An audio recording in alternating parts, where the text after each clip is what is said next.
7 behaviors that will sabotage your relationship if you don't listen. Nothing is more frustrating than having a partner who is never direct about their feelings or needs, because instead of communicating their feelings or needs, they try to get attention, closeness, or reassurance using their protest behavior, which I will call manipulation, because it is emotionally draining and harmful to relationships. And trust me, I can relate to these frustrations because I am also healing, correcting my protest behaviors. Welcome to day 6 of the Attachment Reset, your daily dose of decoding your love style. On today's episode, I'll be telling you the 7 protest behaviors that sabotage my relationship. So share this video with your partner if you notice these behaviors I'm about to mention before they make the same mistake I did. 1.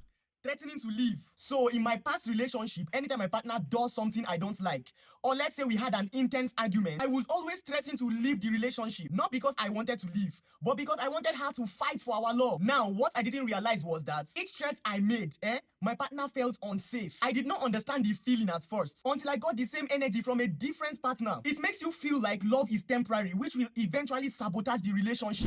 2.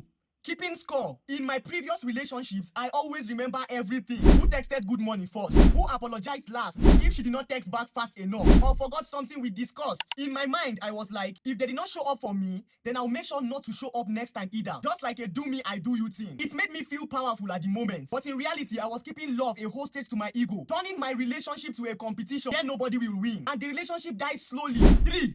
Acting hostile. So in the past, when I feel ignored, I get sarcastic. I say things I didn't mean. Deep down, I wasn't angry. I was just hurt that they didn't notice my pain. A scenario I could remember was planning a date together, and she cancelled the date 9 minutes to the time. Even though I felt disappointed, I did not show it in my actions. I just kept replying sarcastically. But my attitude made them defensive, not understanding. Over time, she stopped opening up because every small issue felt like a fight that was waiting to happen. 4. Excessive attempts to re-establish connection. So in my past, after a disagreement with my partner, there are times I will call or text over and over non-stop. I will spam messages like, can we talk? Why are you ignoring me? Did I do something wrong? And I will keep calling just so she will reply. I was not trying to annoy anyone. I just needed to know that, okay, we were cool. But what I didn't realize was that all this was pushing my partner away. She complained it was irritating and made her feel pressured. Anytime I did this, she will avoid me, not because she didn't care, but because the energy felt anxious, not loving. 5.